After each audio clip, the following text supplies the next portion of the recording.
السلام عليكم ورحمة الله وبركاته. إن الحمد لله نحمده ونستعينه ونستغفره ونعوذ بالله من شرور أنفسنا ومن سيئات أعمالنا. من يهده الله فلا مضل له ومن يضلله فلا هادي له. أشهد أن لا إله إلا الله وحده لا شريك له وأشهد أن سيدنا ونبينا محمدا عبده ورسوله. اللهم صل وسلم وبارك على سيدنا محمد وعلى آله وصحبه أجمعين. سبحانك لا علم لنا إلا ما علمتنا إنك أنت العليم الحكيم. رب اشرح لي صدري ويسر لي أمري واحلل عقدة من لساني يفقهوا قولي. اللهم إني أعوذ بك من أن أضل وأضل أو أزل وأزل أو أظلم وأظلم أو أجل من جهل علي. أما بعد. Bapak-bapak, ibu-ibu, jamaah subuh rahimakumullah. Alhamdulillah, pagi hari ini kita ditakdirkan bertemu kembali di majelis yang mulia ini.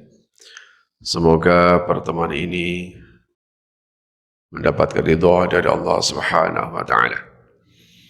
Semoga dari majelis ilmu ini Allah berkenan menganugerahkan, mengkaruniakan kepada kita semuanya ilmu yang manfaat untuk diri kita, manfaat untuk keluarga kita, manfaat untuk masyarakat kita. Jamaah sekalian rahimakumullah. Pada kesempatan pertemuan hari ini kami ingin membahas satu kaidah di dalam bahasa Arab yang dikenal dengan kaidah ataf. Ataf itu adalah menggabungkan dua pernyataan atau lebih dengan menggunakan huruf, namanya huruf ataf. Misalnya Muhammad dan Abu Bakar. Saya lalu dia. Jadi di dalam bahasa Arab itu ada 3 huruf ataf yang untuk menggabungkan ini yang paling banyak digunakan oleh Al-Quran, yaitu huruf wawu, fa, dan tsumma. Inilah 3 huruf ataf yang banyak dijumpai di dalam Al-Quran. Tentu saja masing-masing penggunaan huruf ataf ini memiliki maksud dan tujuan. Secara maknawi saja, misalnya ketika ada kalimat Ja'a Zaidun wa Bakrun, Zaid dan Bakar datang. Zaid dan Bakar datang. Coba bedakan dengan Ja'a Zaidun fa Bakrun. Zaid datang lalu diiringi oleh Bakar. Semua keduanya sama-sama datang. Bedakan lagi misalnya Ja'a Zaidun tsumma Bakar. Zaid datang, kemudian tidak lama, kemudian baru kemudian Bakar datang. Artinya 3 bentuk kalimat tadi itu, baik Ja'a Zaidun wa Bakrun, Ja'a Zaidun fa Bakrun, Ja'a Zaidun tsumma Bakrun, ketika kalimat ini di dalam ilmu nahwu sama dan dari sisi makna sama. Apa maksudnya? Zaid sama-sama datang, sama Bakar sama-sama datang. Cuma ketika menggunakan ja'a Zaidun wa Bakrun, nah, si mutakallim tidak bisa membedakan, tidak bisa memisahkan mana yang lebih dulu, Zaid atau Bakar. Karena ja'a Zaidun wa Bakrun itu bisa sama, ja'a Bakrun wa Zaidun. Artinya dua orang ini datang bersamaan, yang si mutakallim, si pembicara tidak bisa membedakan ini. Dan si pendengar sendiri juga tahu bahwa dua orang ini datang secara bersamaan. Tapi berbeda dengan ja'a Zaidun fa Bakrun. Ini pasti si mutakallim ingin mengatakan bahwa yang datang duluan itu Zaid, baru kemudian diikuti oleh Bakar di belakangnya. Apalagi kalau kemudian si mutakallim ngomong ja'a Zaidun tsumma Bakrun. Meskipun Bakar itu juga datang seperti Zaid, tapi kalimat ini menunjukkan bahwa Bakar itu datang belakangan. Ja'a Zaidun tsumma Bakar. Meskipun pada akhirnya Bakar itu datang, tapi yang pasti jarak antara datangnya Zaid dengan datangnya Bakar ini jauh. Nah, itu dari sisi maknawi. Karena itu, penggunaan kata seperti begini di dalam Al-Quran itu tentu saja memiliki maksud-maksud tertentu. Karenanya, dia tidak bisa dialih-balikan, ditukar. Wawu ditukar fa, ditukar summa, tidak bisa begitu. Kenapa? Karena pasti di balik penggunaan kata itu ada tujuan. Saya berikan contoh. Wa'budullaha wa la tusyriku bihi syai'an. Wa'budullaha wa la tusyriku bihi syai'an. Sembahlah Allah, beribadalah kepada Allah, wala tusyriku bi syai'an, dan jangan sekali-kali menyekutukannya. Penggunaan wawu ini menunjukkan bahwa ibadah dan tidak syirik itu harus menyatu. Tidak mungkin orang itu, saya pokoknya ibadah dulu, soal syirik atau enggak nanti kemudian, tidak bisa begini ya. Pokoknya ibadah dan syirik ini harus berjalan beriringan. Ketika kita beribadah kepada Allah, pada saat yang sama kita tidak menyekutukannya. Misalnya lagi, wa qadha rabbuka alla ta'budu illa iyyahu wa bil walidaini ihsana. Wa qadha rabbuka alla ta'budu illa iyyahu wa bil walidaini ihsana. Tuhanmu telah menetapkan. Qadha artinya mewajibkan. Tuhanmu telah menetapkan, mewajibkan sejak di zaman azaliyah. Alla ta'budu illa iyyahu. Yang pertama adalah jangan menyembah kecuali kepadanya. Nah, ini tauhid ya, tauhidnya. Jangan menyembah kecuali hanya kepadanya. Wabil walidaini ihsana, dan senantiasa berbuat baiklah kepada kedua orang tua. Maka penggunaan kata wawu ini sesuai dengan fungsinya, yaitu limutlaqil jam'i namanya. Menggabungkan dua pernyataan yang mana dua pernyataan ini tidak boleh dipisahkan. Negatif pada satu sisi menjadi negatif pada sisi yang lain. Misalnya, ayat ini memerintahkan kepada kita dua hal. Beribadah kepada Allah, jangan menyembah kecuali hanya kepada Allah, dan perintah kedua, berbakti kepada orang tua. Nah, itu. Penggunaan kata wawu ini akan memberikan sebuah fungsi.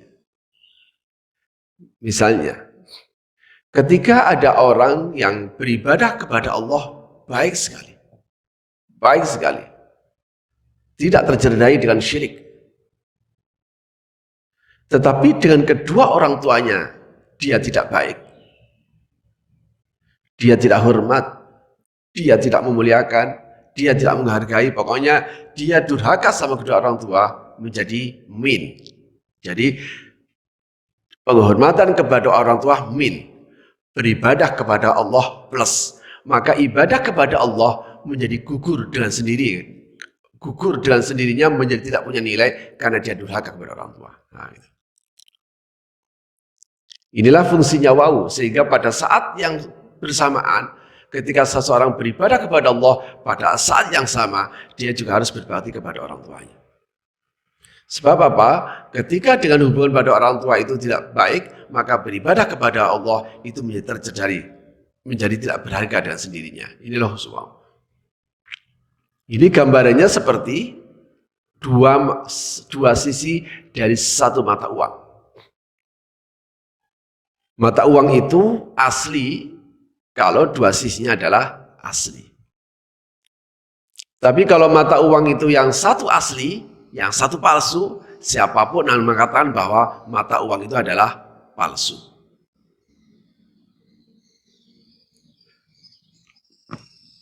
Begitu juga sebaliknya, dengan orang tua itu baik sekali. Dia baik sekali pokoknya. Tapi dengan Allah tidak baik.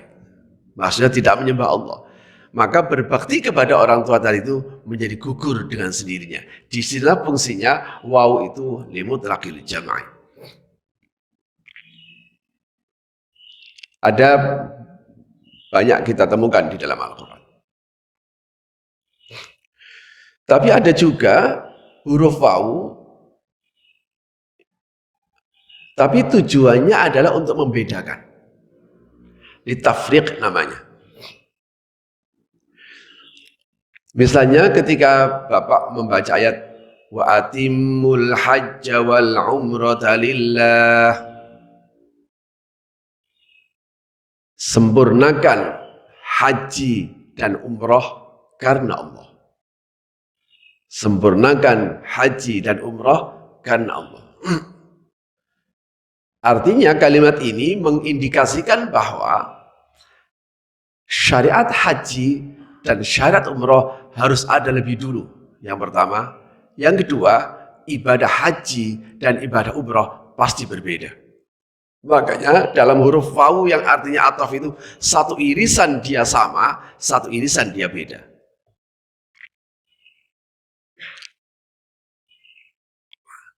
Artinya haji dan umrah ini sama apa? Sama-sama ibadahnya. Tapi haji dan umrah berbeda. Yang satu ada wukufnya, yang satu tidak ada wukufnya. Ini untuk membedakan. Cuma haji dan umrah ini juga masuk pada kaidah idza ijtama'a iftaraqa wa idza iftaraqa ijtama'a. Ini unik dalam Al-Qur'an. Haji dan umrah ini memang berbeda. Dia akan berbeda kalau disebutkan dalam satu paragraf seperti begini. Watimul hajja wal umrah. Berarti satu kalimat. Sempurnakan haji dan umrah. Maka haji dan umrah ini berbeda. Tetapi jika Al-Quran menyebutkan haji dengan kata yang sendiri, walillahi 'alan nasi hajjul baiti man istata'a ilaihi sabila, dan karena Allah atas wajib bagi manusia untuk haji ke Baitullah bagi siapa yang mampu. Kalau ini yang menjadi landasannya haji karena disebutkan sendiri, tidak ada umroh, maka umroh juga ada di dalamnya. Artinya yang dituntut untuk melaksanakan karena Allah dan untuk mampu itu bukan hanya haji, umroh pun juga dituntut untuk itu. Itu namanya idza jatama'a iftaraqa wa idza iftaraqa ijtama'a. Ketika disebutkan dalam satu paragraf dia berbeda, ketika disebutkan lain paragraf dia memiliki makna yang sama. Misalnya lagi huruf wawu yang berbeda, innal ladzina kafaru min ahlil kitab wal musyrikin. Innal ladzina kafaru min ahlil kitab wal musyrikin. Sesungguhnya orang-orang kafir min ahlil kitab, dari kelompok ahlul kitab, wal musyrikin, dan kelompok orang-orang musyrik. Dua kata ini digabung dengan wawu.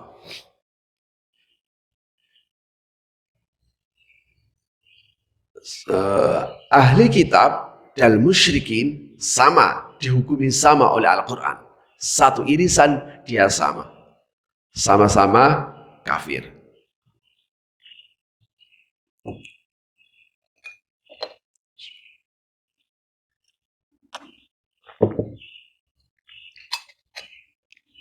Sama-sama kafir. Tetapi pada irisan yang lain, ahli kitab dan musyrikin ini berbeda. Sama-sama kafir, sama-sama non-muslim, tapi ahli kitab dan musyrikin berbeda. Sebab kalau seandainya tidak berbeda, maka ayat ini batal. Kalimat seperti begini ini batal.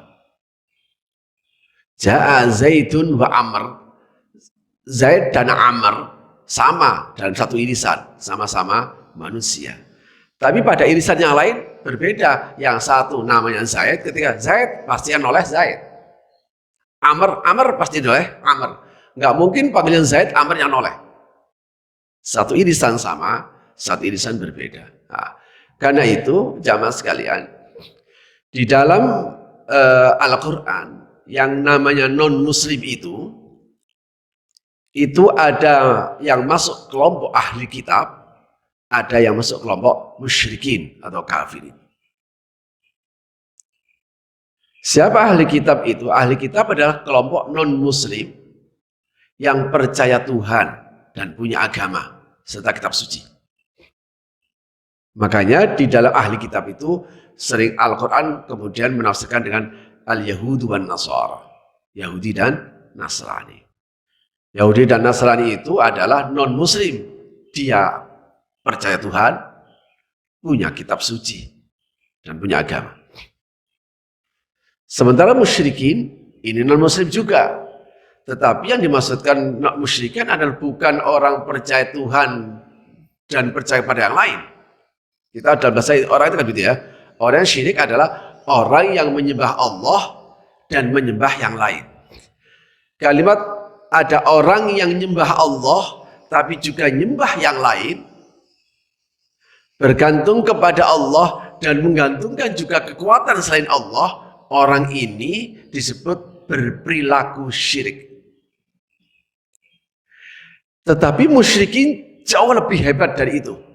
Membuang Allah, mengganti Tuhan yang lain. Nah, gitu. Kalau yang berlaku syirik tadi itu bisa jadi dia nyembah Allah. Benar dia sembah Allah itu. Tapi yang lain juga dia gantungi. Makanya Al-Quran, hadis memberikan definisi syirik itu bukan begini, menyembah Allah dan menyembah yang lain, tidak begini definisi yang diberikan oleh Rasulullah. Syirik itu, perilaku syirik adalah antaja'ala niddan lillah wa huwa khalaqaka. Al-hadits kama qala Rasulullah SAW. Syirik adalah ketika kamu menjadikan kekuatan tandingan bagi Allah, itu bahasa hadisnya. Tidak kamu menyembah Allah, menyembah Tuhan selain Allah, tidak begini. Kamu menjadikan kekuatan tandingan bagi Allah, padahal Allah yang menciptakanmu. Definisi ini bisa mencakup begitu sangat luas, Pak. Ketika Bapak Ibu punya pekerjaan, dan pekerjaan itu Bapak Ibu yakini sebagai gantungan hidupnya, maka pekerjaan itu telah menjadi niddan lillah. Ketika kita punya uang, dan uang itu kita gantungi bahwa kita yakini kalau saya nggak punya uang Pak, nggak bisa saya ini hidup, maka uang itu akan menjadi niddan lillah, tandingan bagi orang ini berperilaku syirik. Tapi kalau al-musyrikin di dalam Al-Quran itu lebih dari itu, Pak. Allah yang benar, Tuhan yang benar dilempar diganti Tuhan yang palsu. Makanya sosoknya itu adalah para penyembah berhala. sosoknya adalah musyrik, maka dia nggak percaya Tuhan, dia nggak punya agama, dan dia nggak punya kitab suci. Tapi sama-sama kafir. Nah gitu. Karena itu istilah kafir itu ada satu istilah yang disandangkan kepada orang lain yang berbeda agama dengan dirinya. Seseorang beragama A, maka selain di agama ini dia sebut semuanya kafir. Kita muslim, agama apapun di luar diri kita, saya sebut kafir. Orang Nasrani menyebut semua agama di luar dirinya kafir. Jadi kafir ada satu istilah yang disandangkan kepada orang lain yang berbeda agamanya dengan dirinya. Tapi ayat ini, kenapa Al-Quran membedakan? Ya Al-Quran tetap memberikan apresiasi kepada kitab. Bagaimanapun meskipun dia non-muslim, tapi tetap saja dia percaya Tuhan. Makanya ketika terjadi perang antara Romawi dan Parsi, Parsi adalah Majusi, enggak percaya Tuhan. Romawi adalah Kristen yang percaya Tuhan. Saat itu ketika Parsi menang, Rasulullah malah bersedih. Karena kenapa yang Parsi menang? Beliau pinginnya Romawi menang. Sama sahabat yang ditegur, ya Rasulullah kan sama aja. Mau Romawi mau Parsi. Kan sama aja, mereka yang menang kita juga nggak menginginkan. Bila kita menginginkan kedua-duanya harus kita kuasai. Tapi Rasulullah mengatakan, nggak begitu. Kalau Romawi yang menang, dia kan masih punya Tuhan. Dia masih punya agama. Kalau dia punya Tuhan, percaya dengan Tuhan, pasti memiliki nilai-nilai kemuliaan di dalam dirinya. Artinya kitab suci pasti akan mengajarkan akhlak-akhlak yang mulia. Kalau tidak punya agama, maka yang mengendalikan adalah pure hawa nafsu. Maka dia lebih berbahaya. Nah, ini namanya huruf wawu ataf. Tapi fungsinya adalah untuk membedakan. Makanya sejak Islam datang, dia menghadapi dua kelompok ini. Di Makkah dia menghadapi kelompok musyrikin atau kafirin, kelompok-kelompok yang tidak percaya Tuhan. Makanya wajar ayat-ayat yang berbicara itu adalah terkait dengan masalah-masalah akidah. Logika ketuhanan banyak dikenalkan pada ayat-ayat periode Makkah atau ayat Makkiyah.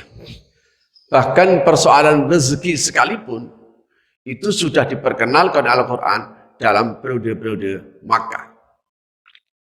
Bahwa rezeki itu dari Allah, bahwa rezeki semua itu dijamin oleh Allah, bahwa rezeki itu dibedakan atau sedang lain itu Allah yang menghendaki, itu semuanya menyangkut akidah.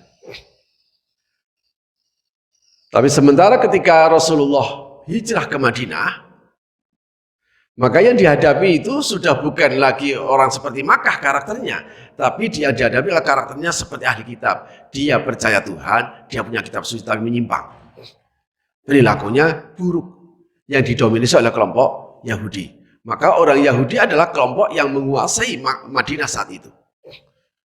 Bani Qainuqa, Bani Nadir, dan Bani Quraidah. Dia sangat menguasai.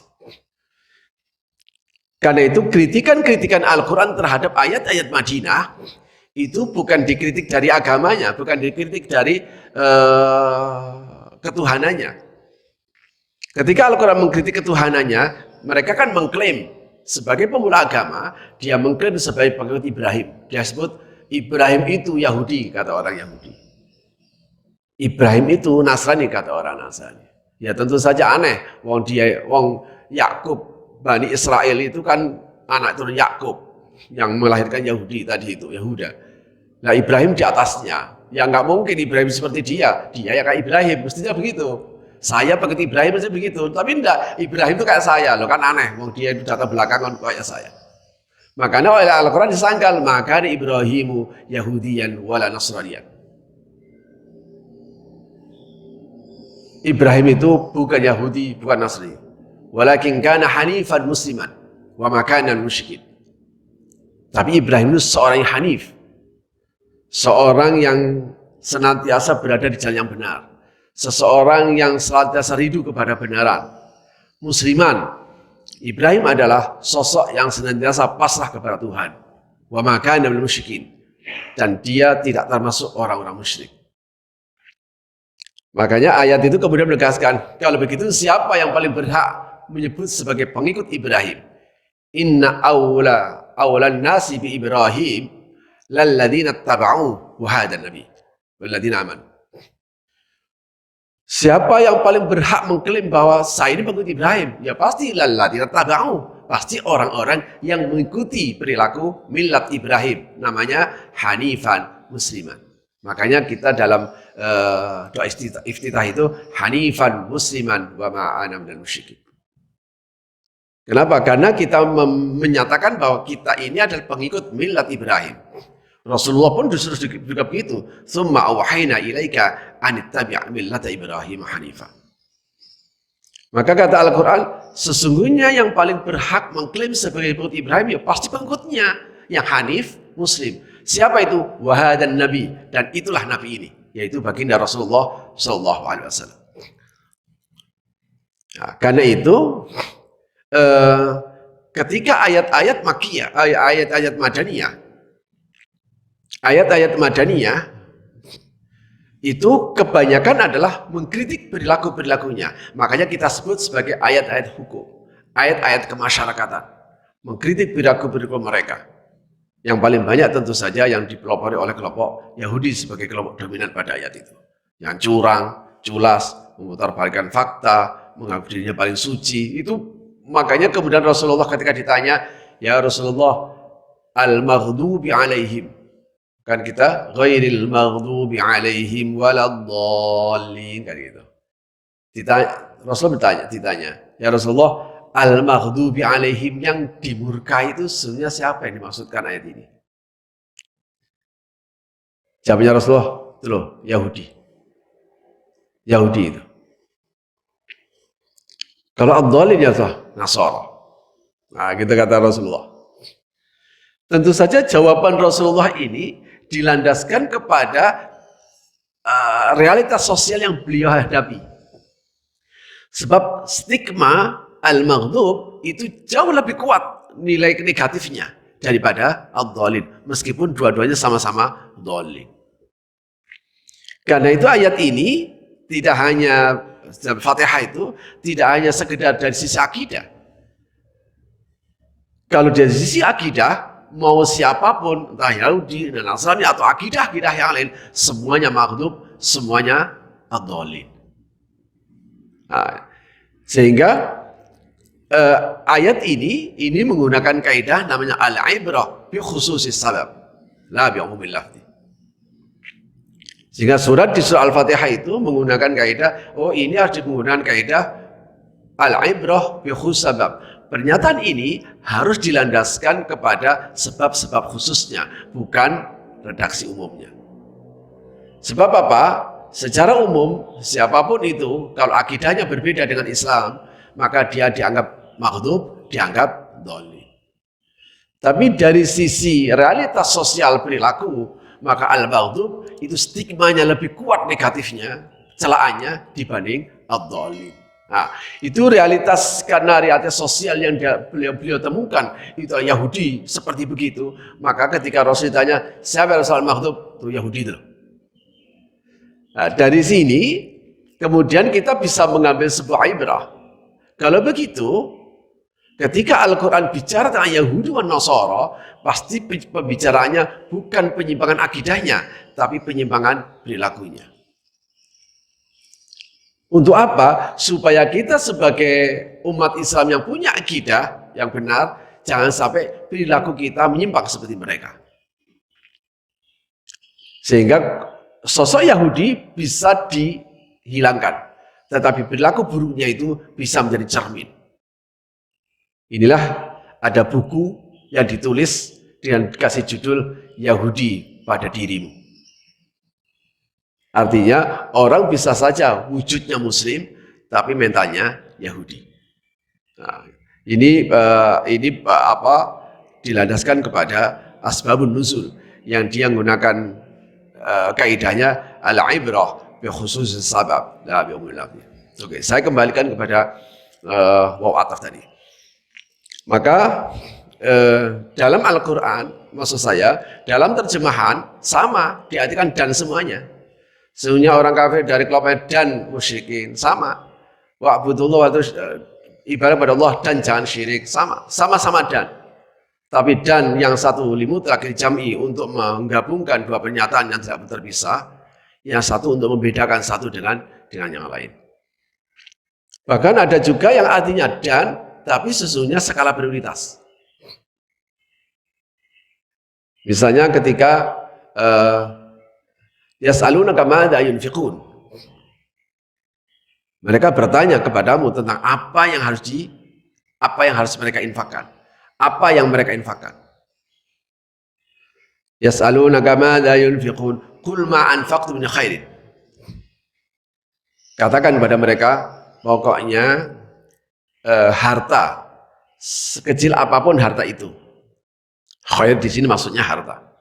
Bukan kebaikan. Kebaikan itu maknanya luas, tapi dan itu adalah harta.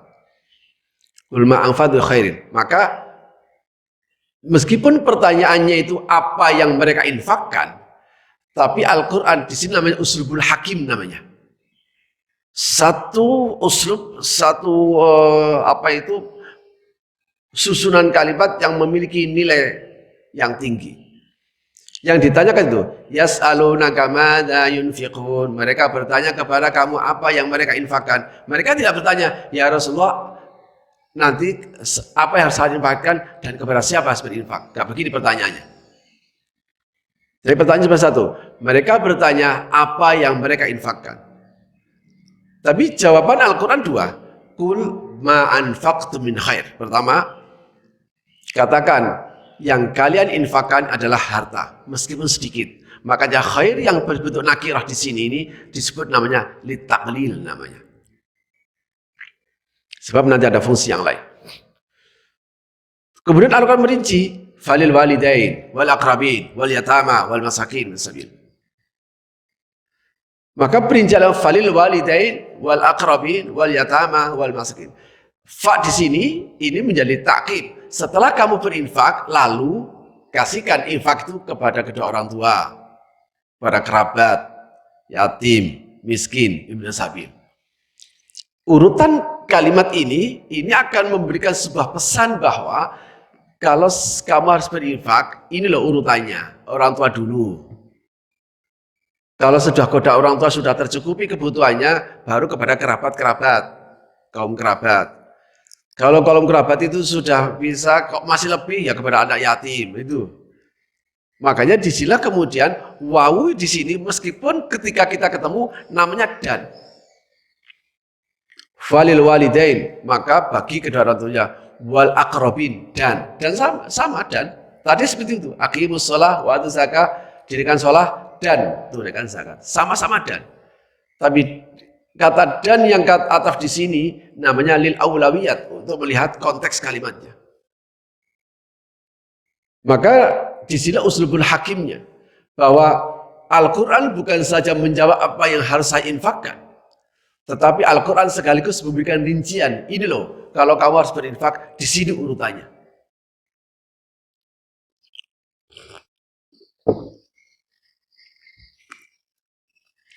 Yang di ayat yang lain berbeda dengan ini. Sama dengan pertanyaannya. Kalau yang tadi, yas'alunaka madza yunfiqun, qul ma anfaqtum min khair. Katakan, harta kamu bisa berinfak apapun, yang penting berupa harta meskipun sedikit. Tapi yang satu, kata sedikit kan Bapak bisa tidak punya pedoman. Sedikit itu maksudnya apa? Sedikit itu setelah terpenuhinya kebutuhan primer, sedikit itu setelah terpenuhinya kebutuhan sekunder, atau setelah kebutuhan tersier. Oh, kan bingung. Makanya pada ayat lain kata yas'alunaka madza yunfiqun, sama pertanyaannya. Yas'alun di sama-sama Al-Baqarah. Yas'alunaka madza yunfiqun. Mereka bertanya kepada apa yang mereka infakkan. Jawabannya apa? Qulil afwa. Mungkin kita akan katakan bahwa kok nggak konsisten Al-Quran. Yang pertama seperti begitu, yang lain seperti begitu. Justru yang kedua ini memberikan rincian bahwa apa yang mereka infakkan, qulil afwa. Yang dimasukkan sedikit itu adalah ketika harta kamu itu sudah lebih dari kebutuhan primer. Artinya ketika seseorang sudah kebutuhan primer sudah terpenuhi, kebutuhan primer keluarganya sudah terpenuhi, dan dia masih punya harta, kelebihan harta, maka dia wajib berinfak. Ini teori pemahaman dalam Al-Quran. Meskipun di dalam hukum tetap kita sebutkan bahwa infak itu adalah sunnah, kecuali pada keluarga. Tapi kalau cara kita memahami seperti begini dan juga dikuatkan hadis pernah Rasulullah, ada seorang pemuda yang mau berinfak, tapi oleh Rasulullah dicegah.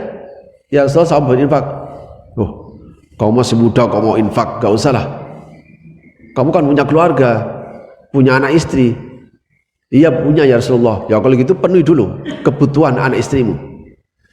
Jawaban pemuda tadi, sudah ya Rasulullah, sudah saya penuhi kebutuhannya, tapi masih lebih.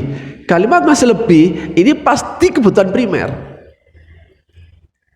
Kalau bapak kalau seandainya tidak kebutuhan primer, tidak mungkin hadis ini bisa mengatakan ini masih lebih. Sebab apa? Kalau yang masih lebih itu ukurannya kebutuhan sekunder, apalagi sampai tertier, saya pastikan tidak akan tersisa dari uang kita. Makanya pemuda tadi, tapi masih lebih ya Rasulullah. Rasul kemudian bergeser. Kamu nggak punya orang tua? Saya punya orang tua. Kalau begitu penuhi dulu kebutuhan orang tuamu. Kata si pemuda tadi, sudah ya Rasulullah, sudah saya penuhi kebutuhan orang tua saya, dan ini masih lebih. Oh ya udah, kalau begitu kamu boleh berinfak. Nah, dua ayat tadi itu yang sebenarnya bertentangan, tapi justru dua ayat itu memberikan sebuah penjelasan. Makanya ayat dalam surah An-Nisa, afala yatadabbaruna al-Quran, tidakkah mereka ini bertadabbur, mau merenungkan Al-Quran? Apa maksudnya? Walau kana min 'indi ghairillah lawajadu fihi ikhtilafan katsira. Kalau seandainya Al-Quran itu tidak dari Allah, tidak dari sumber yang satu, pasti akan terjadi pertentangan satu dengan yang lain. Loh Pak, ini nyatanya bertentangan. Tidak bertentangan, karena ini adalah tanawwu, ikhtilaf tanawwu, bukan ikhtilaf tadad. Satu perbedaan yang justru memberikan penjelasan satu dengan yang lain. Dan ini namanya uslubul hakim. Nah ini namanya juga waw ataf. Sementara fa, huruf ataf yang fa itu tadi itu ya, litakib. Meskipun datang ja'a zaidun fa bakrun, meskipun Zaid dan Bakar sama-sama datang, tapi redaksi seperti begini meniscayakan menuntut satu pemahaman bahwa Bakar ini pasti datangnya setelah Zaid, tidak lama setelah Zaid. Tidak mungkin datang belakangan, pasti Zaid dulu baru diiringi Bakar. Ja'a Zaidun fa Bakrun, pasti Zaid ini datang duluan baru diiringi oleh Bakar. Tapi datangnya Bakar ini ada beriringan, makanya fa dalam huruf ataf itu fungsinya adalah litakib atau litartib, menunjukkan datang belakangan tapi dia beriringan. Bapak dan Ibu, saya berikan ngasih contoh begini.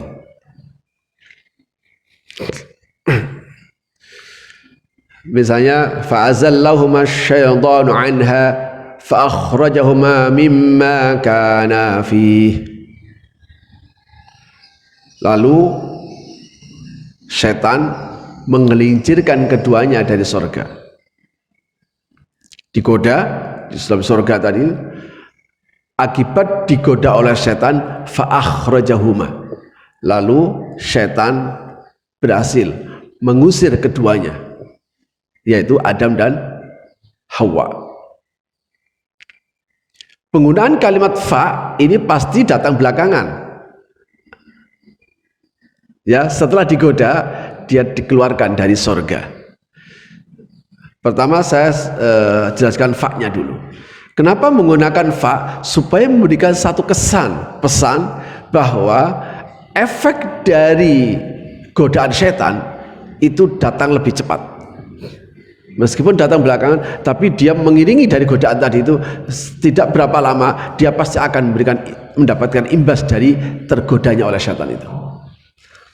Tapi menariknya di dalam ayat ini, maksud saya tidak ingin mengklaim bahwa ini seperti ini yang dimaksudkan, tapi yang bisa kita pahami dari struktur kalimatnya, harusnya kalau kita gunakan logika kita ya, fa akhrajahuma minha sama dengan anha. Kata tadi kan, fa azallahuma syaitanu anha fa akhrajahuma minha, mestinya gitu. Gara-gara setan itu menggoda, maka dia harusnya mengeluarkan darinya maksudnya dari surga. Tapi redaksi yang digunakan tidak minha, tapi mimma kana fi, dari keadaan semula yang dia nikmati sebelumnya. Maka ini bisa dipahami, maksud saya bisa dipahami bahwa ketika seseorang itu tergoda oleh setan, maka dia akan kehilangan, tidak berapa lama dia akan kehilangan kondisi kenikmatan yang selama ini dia miliki. Jamaah sekalian, mungkin kita akan berpikir begini, Adam itu dan Siti Hawa terusir dari surga gara-gara tergoda oleh setan. Sehingga kita mengandaikan, seandainya Adam itu nggak tergoda, ya gitu ya, kita mengandaikan ini gara-gara tergoda oleh godaan iblis. Seandainya tidak tergoda, pasti Adam tetap di surga, sehingga kita menjadi anak surga. Nah, apakah memang benar pernyataan seperti begini? Mari kita lihat. Tapi sebelumnya saya sebut begini, kalimat fa akhrajahuma mimma kana fi, bahwa efek dari godaan setan itu mengiringi dengan perilaku tadi itu. Contoh yang mudah ya, tapi walillahi matul ala. Saya berikan contoh yang sederhana. Ada seorang pejabat, anggap saja di Indonesia ini jabatin 5 tahun. 5 tahun ya, jabatan itu 5 tahun. Dia jalani jabatan itu. Seandainya orang ini jujur dalam jabatannya, apa dia akan tetap turun? Tetap turun karena habis masa jabatannya. Meskipun dia jujur, meskipun dia baik, udah 5 tahun selesai. Ya Pak, tapi kan masih bisa diangkat lagi. Ya oke lah, diangkat lagi 2 periode. 2 periode, setelah 2 periode, meskipun baik kayak apa ya tetap aja turun, bahkan diganti oleh orang yang lain. Pak, dia sudah ditetapkan dia akan menjabat selamanya, bahkan selamanya sekalipun dia tetap harus turun karena mati. Artinya selesailah semuanya seperti itu. Tetapi Bapak dan Ibu, ini permisalan yang saya bikin. Dia harusnya menjabat 5 tahun, tapi karena tergoda setan, nah gitu, tergoda setan, entah apa bentuknya lah, entah penyimpangan jabatan, entah penyimpangan perilaku moral, atau apa saja lah, yang mengakibatkan dia kemudian diturunkan secara paksa. Akhirnya apa? Misalnya dia korupsi dan dia terbukti sebagai koruptor, akhirnya diputuskan masuk penjara.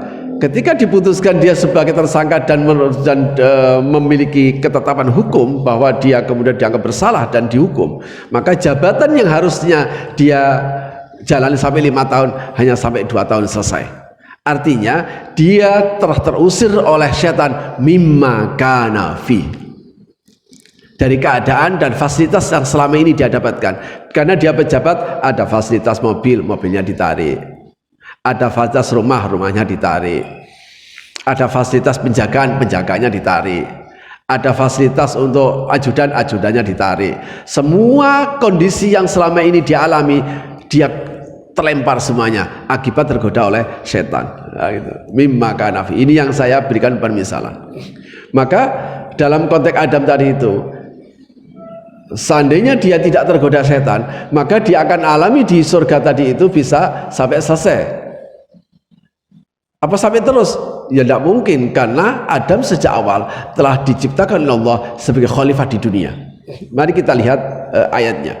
Ayat berikutnya, karena Adam kemudian turun ke bumi, Fatalaqa Adamu min rabbih kalimatin fataba alaih. Fatalaqa Adam, kemudian Adam mendapatkan min rabbi kalimat, mendapatkan pelajaran dari Tuhannya berupa beberapa kalimat. Kalimat yang dimaksudkan ini oleh para ahli tafsir, Rabbana zalamna anfusana wa illam taghfir lana wa tarhamna lanakunanna minal khasirin. Ini kemudian Adam mengucapkan itu terus. Rabbana zalamna anfusana. Akhirnya apa? Setelah Adam itu i'tiraf, mengakui dosanya bahwa Rabbana zalamna, kami telah zalim. Ya Allah yang mengajarkan. Sehingga ini yang aneh ini ya. Rabbana zalamna anfusana wa illam taghfir lana. Ini kata-kata Allah atau kata-kata Adam? Itu kan nggak mungkin Allah ini ngomong Rabbana zalamna, pasti Adam yang. Kita harus katakan ini firman Allah yang sudah dikasihkan kepada Adam untuk mengucapkannya. Ya harus begini. Iyyaka na'budu wa iyyaka nasta'in. Itu firman Allah atau ucapan kita?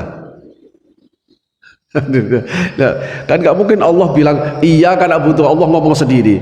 Enggak. Ini tetap firman Allah yang diberikan manusia untuk mengucapkannya. Sama dengan Rabbana zalamna tadi itu. Inilah penjelasan Imam Jalaluddin As-Suyuti di dalam Tafsir Jalalain. Oke. Setelah Adam berdasarkan ajaran dari Allah, Rabbana zalamna anfusana. Akhirnya fataba alaih. Kemudian Allah menerima tobatnya Nabi Adam. Setelah Nabi Adam ini diterima tobatnya, Nabi Adam tetap di bumi atau dipindah ke surga? Ya, tidak. Nabi Adam tetap di bumi meskipun tobatnya sudah diterima. Artinya kalau keluarnya Adam itu karena tergoda oleh iblis, maka setelah tobatnya diterima, meskipun saat itu juga dipindah lagi ke surga. Tidak.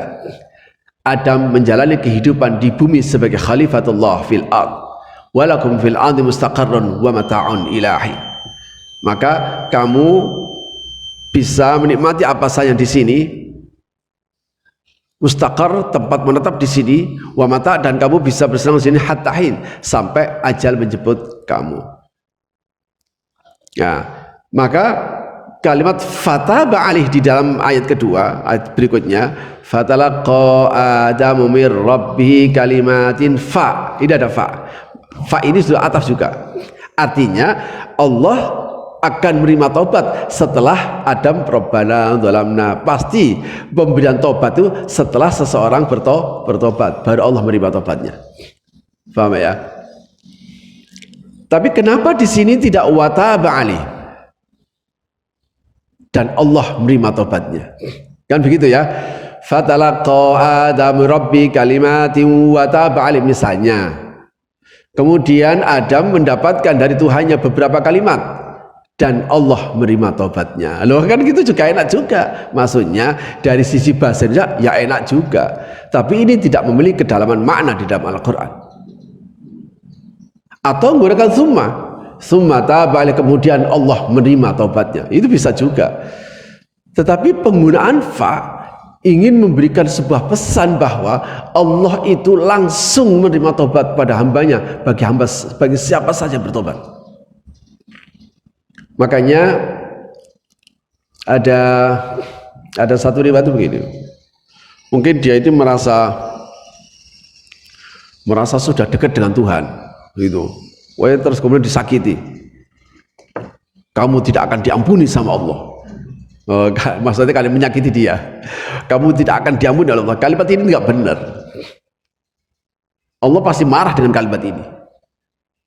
Sebab Allah katakan, kamu kok ikut-ikutan mengambil hakku untuk mengampuni.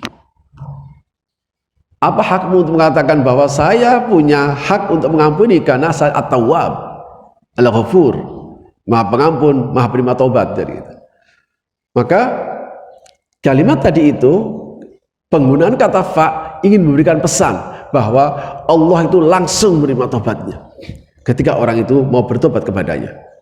Bahkan Allah jauh lebih lebih atau menerima taubatnya daripada orang bertobat kepadanya. Sehingga di dalam Al-Quran itu ada kalimat taba ilaihi.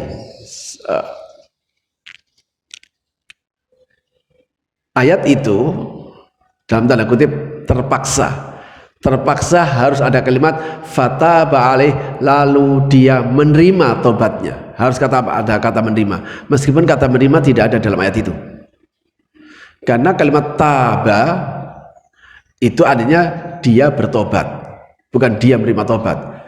Kalau menerima taubat faqabila taubatahu, mestinya begini, lalu dia menerima taubatnya. Tapi ini tidak, fataba alaih. Cuma kalau disebut fataba lalu Allah bertobat kepadanya, wah ini rancu terjemahan ini. Supaya tidak rancu, dalam kurung dikasih lalu dia menerima tobatnya. Kenapa? Artinya apa? Sebenarnya yang taba, yang artinya bertobat itu manusia bertobat, Allah pun juga bertobat.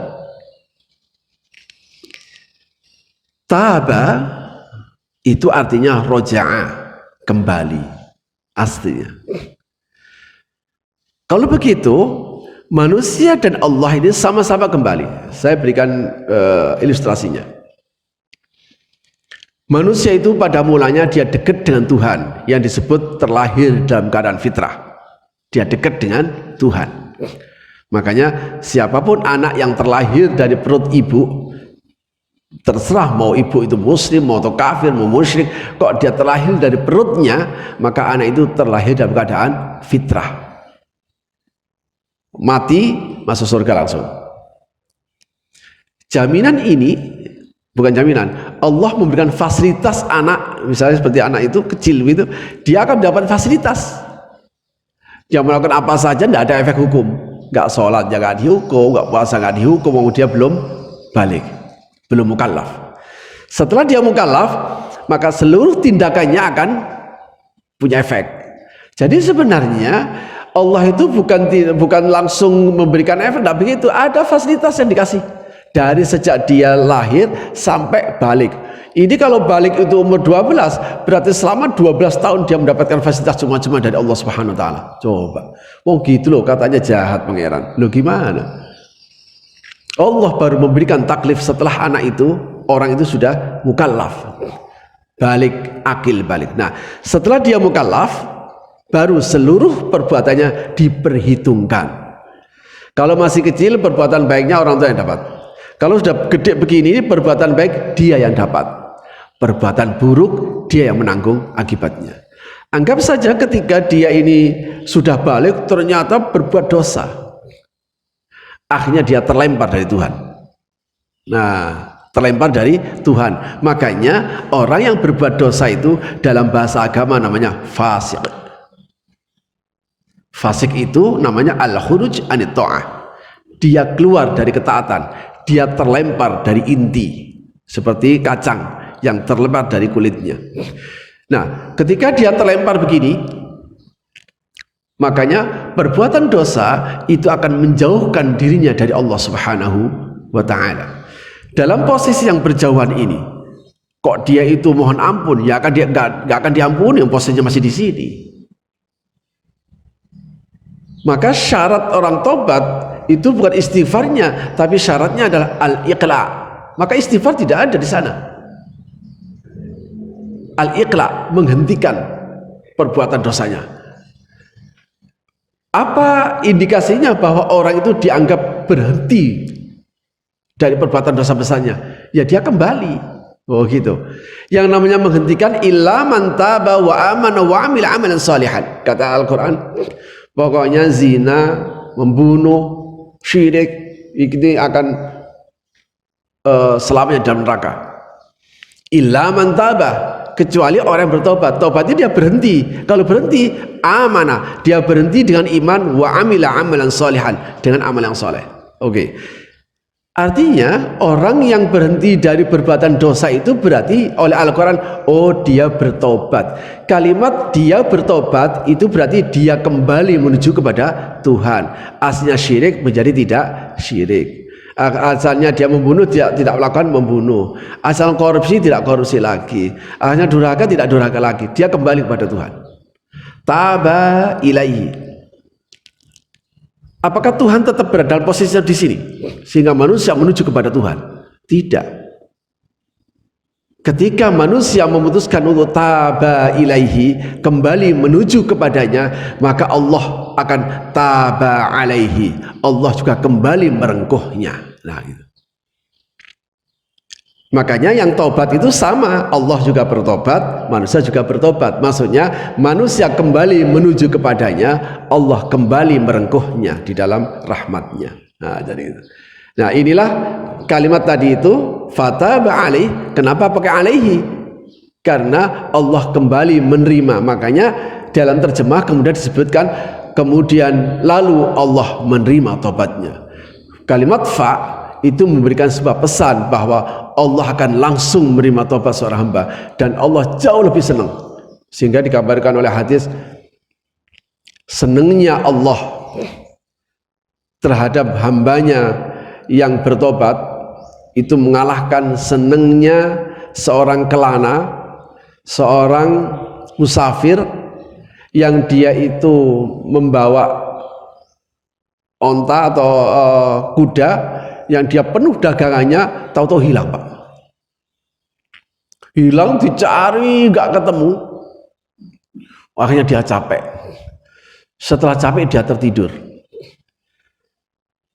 Ketika bangun tidur, nggak tahunya kudanya, ontanya sudah di sampingnya. Yang dicari-cari tadi itu ontanya sudah di sampingnya. Bagaimana perasaan Bapak tadi? Senengnya luar biasa. Kata Rasulullah, Allah lebih senang dari orang itu ketika orang itu mau bertobat. Makanya Bapak dan Ibu, kalimat fa ini digunakan oleh Al-Quran. Ya, tobat itu pertama iqla, al-iqla, menghentikan sama sekali perbuatan dosanya. Kemudian an-nadamah, ada rasa penyesalan.